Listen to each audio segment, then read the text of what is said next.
Welcome to our own YouTube channel. Rationality complete हो गई थी हमारी नंबर थ्योरी में। अभी नेक्स्ट टॉपिक हम शुरू करेंगे और वो नेक्स्ट टॉपिक मैंने बोला था पिजनहोल प्रिंसिपल करेंगे।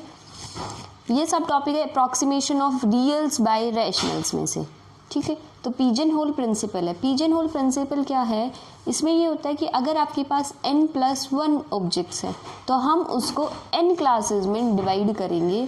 अगर ऐसे में मतलब n+1 ऑब्जेक्ट्स को अगर हम n क्लासेस में डिवाइड कर रहे हैं, देन एटलीस्ट वन क्लास में विल कंटेन एटलीस्ट 2 ऑब्जेक्ट। तुम खुद सोचो, 2 क्लास है मान लो और 3 ऑब्जेक्ट्स हैं, तो क्या हो सकता है? हो सकता है इसमें 1 ऑब्जेक्ट हो, इसमें 2 ऑब्जेक्ट हो सकता है इसमें 2 ऑब्जेक्ट हो, इसमें 1 ऑब्जेक्ट हो सकता है इसमें तीनों हो, इसमें 0 हो। एम्प्टी भी हो सकता है, ये कहीं नहीं है कि 0 नहीं हो सकते। हो सकता है यहाँ 0 हो, यहाँ 3 हो।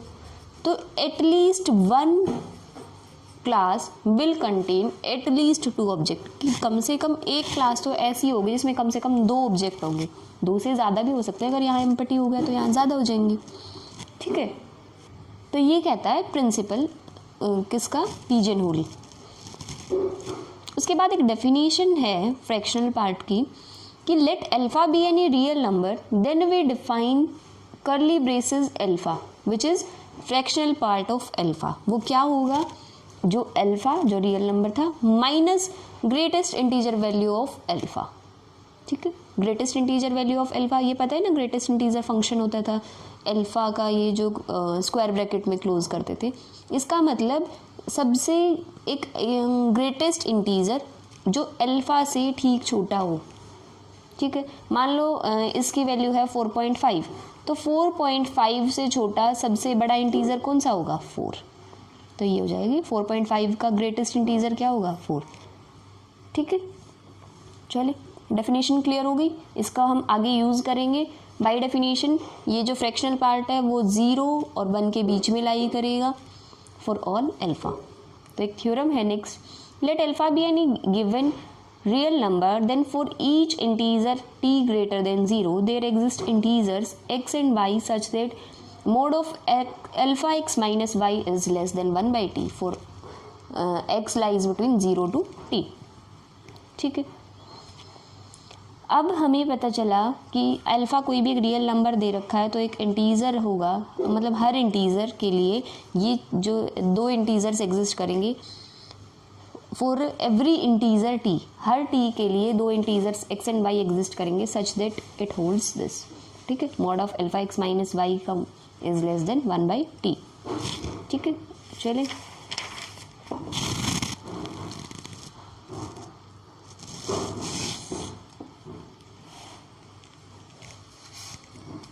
आई होप आपको क्लियर दिख जाए। या देखिए, प्रूफ के लिए चलते हैं। 0 और 1 के बीच में हम इंटरवल ले रहे हैं 0 और 1 को, ठीक है, क्योंकि हमें ये पता है t की वैल्यू ग्रेटर देन क्या है? 0। इस इंटरवल को t सब इंटरवल में डिवाइड करते हैं, ठीक है। 0 से, जैसे अगर मैं कहूँ 0 और 1 के बीच में 2 सब इंटरवल में अगर हमें बांटना हो तो हम क्या करते हैं? 0 से 1/2 कर लो और 1/2 से 1 कर लो, ठीक है। ऐसे ही t सब इंटरवल्स में बांटना है तो 1/t, 1/t से 2/t, 2/t से 3/t, up to t minus 1/t से t/t, मतलब 1, ठीक है। अब सारे इंटरवल्स हमें पता है म्यूचुअली डिसजॉइंट है, कुछ भी कॉमन नहीं है इनमें, सारे के सारे जो इंटरवल्स हैं वो डिसजॉइंट है। कंसीडर करते हैं real numbers 0 alpha, 1 alpha, 2 alpha up to t alpha. कितने हैं ये रियल नंबर्स? t+1। ये कितने इंटरवल्स हैं? t। अब हमें पता है इंटरवल्स जो सब इंटरवल्स ऊपर लिए वो तो t हैं और जो रियल नंबर्स हैं वो t+1 है। तो वही पिजनहोल प्रिंसिपल क्या कहता है? एटलीस्ट वन सब interval consist at least 2 of t+1 real numbers. जो मैंने पीछे एग्जाम्पल दिया था ना, वो पिजनहोल प्रिंसिपल, उसी पे बेस्ड है थ्योरम। तो ये समझ आ गया। So at least 2 distinct i and j हमें मिलेंगे such that fractional part of i alpha minus fractional part of j alpha का mod is less than 1/t, ठीक है। By definition alpha, i alpha और j अल्फा का fractional part, इसकी value हम पीछे डेफिनेशन क्लियर करके आए थे। वो क्या होगा? i alpha minus y1 for some y1 belongs to z j alpha minus y2।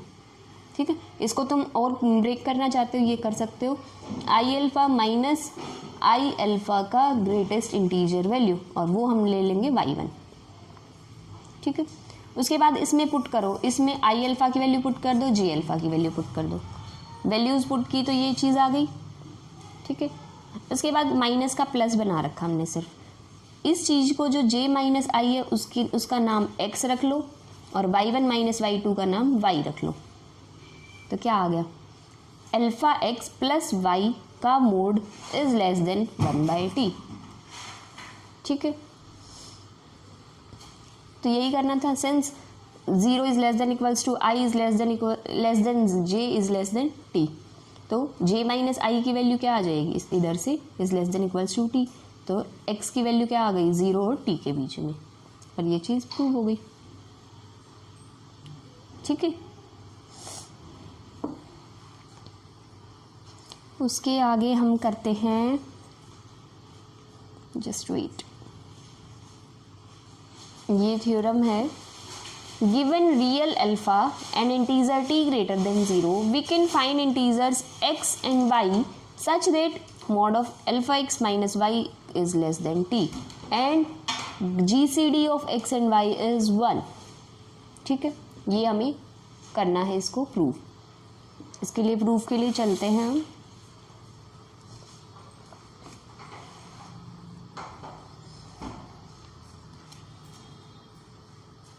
So, by last theorem we can find integers x1 and y1। पीछे वाली थ्योरम को यूज करके x1 और y1 हमें दो इंटीजर मिल गए सच that mod of alpha x1 minus y1 is less than 1/t। इतना समझ आ गया, और अल्फा 1 जो है वो किसमें, 0 और t के बीच में लाई करेगा। अगर इस x1 और y1 इनका GCD 1 हो जाता है तो कुछ प्रूव करने की ज़रूरत नहीं है, यही प्रूव करना था।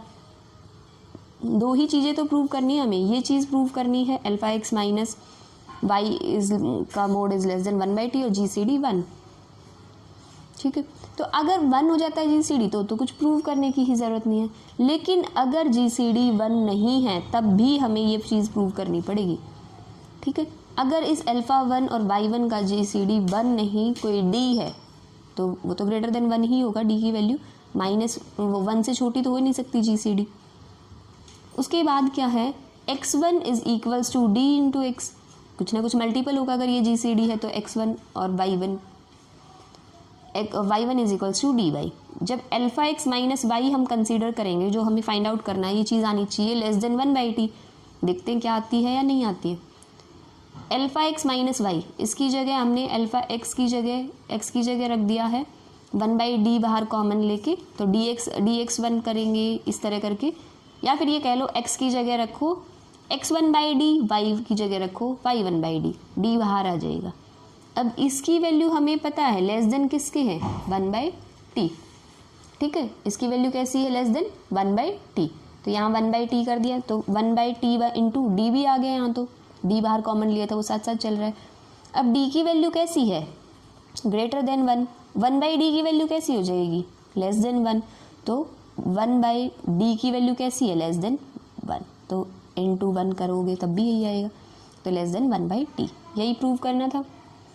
इसी थ्योरम पे बेस्ड एक कोरोलरी है, वो भी अभी हम करेंगे। कोरोलरी क्या कहती है, given epsilon greater than 0 however small and any real number alpha there exist two integer x and y such that x is greater than 0 and alpha minus y/x is less than epsilon. ठीक है, ये चीज़ prove करनी है इसमें। Since alpha is greater than 0 is given, ये हमें given है कि अल्फा जो है वो ग्रेटर देन 0 है।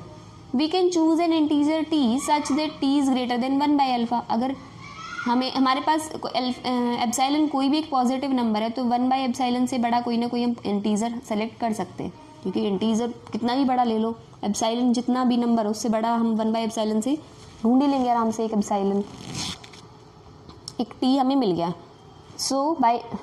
So by last theorem there exists x and y such that x is greater than 0 and mod of alpha x minus y is less than 1/t। यहाँ तक हमें लास्ट वाली थ्योरम से पता चल गया, यही करके आए हैं हम ऊपर। अब ये चीज़ अगर 1/t से छोटी है और ऊपर पता चल गया कि 1 अगर t एप्सिलॉन से बड़ा है तो रेसिप्रोकल करोगे तो 1/t एप्सिलॉन से छोटा हो जाएगा। तो वही चीज़ हमें यहाँ से मिल गई है इस वाली टर्म से।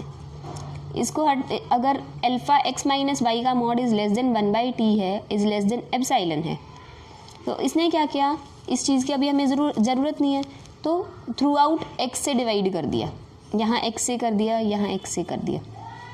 ठीक है, यहाँ से क्या बचेगा, alpha x by x is alpha minus y by x का mod is less than alpha by x. X कैसा नंबर है, पॉजिटिव। अगर x जो है वो ग्रेटर देन 0 है, तो ग्रेटर देन 0 है तो पक्का ग्रेटर देन 1 भी है, क्योंकि x एक पॉजिटिव इंटीजर है। ठीक है, तो इक्वल्स टू 1 भी कह सकते हो तुम, तो 1/x इज लेस देन ऐसे करके, ठीक है, इज लेस देन एप्सिलॉन। आगे समझ। उसके आगे चलते हैं हम, एक थ्योरम है, बहुत छोटी सी है, यहाँ ख़त्म होता है फिर ये। given alpha greater than 0 there exist integer x and y such that alpha minus y by x का mod is less than 1 by x square and gcd of x and y is 1।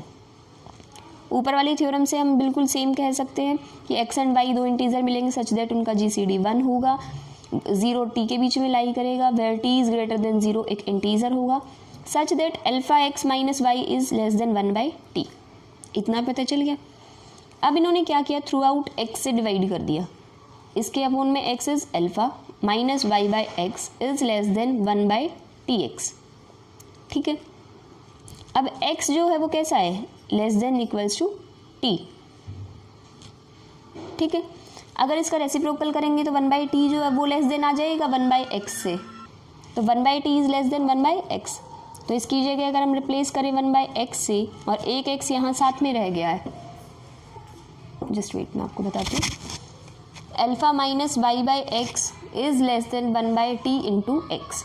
अब यहाँ से पता चलेगा तो 1/t is less then 1/x, इसकी जगह 1/x put किया और x की जगह x पुट किया, तो ये क्या आ गया 1/x स्क्वायर और लेस देन का साइन। यही हमें प्रूव करना था। ठीक है, तो आज के लिए यही है। उसके बाद हम करेंगे, इसी से रिलेटेड हैं, दो थ्योरम्स हैं, थोड़ी सी लंबी है, जैसे बहुत छोटी छोटी थी, वो करने के बाद हम क्या करेंगे, फेरे सीरीज़ करेंगे। ठीक है, तो आज यहीं ख़त्म करते हैं इस टॉपिक को। एक लेक्चर और होगा, उसके बाद फेरे सीरीज़ होगा, देन ये वाले सेक्शन में भी कंप्लीट हो जाएगा, इससे रिलेटेड कोई थ्योरम नहीं बचेगी। सो thank you guys for watching my video. If you like it, please like, share and subscribe my channel. If you have any doubt, any query, you can message me on Instagram or ask your question in the comment section also. So thank you guys.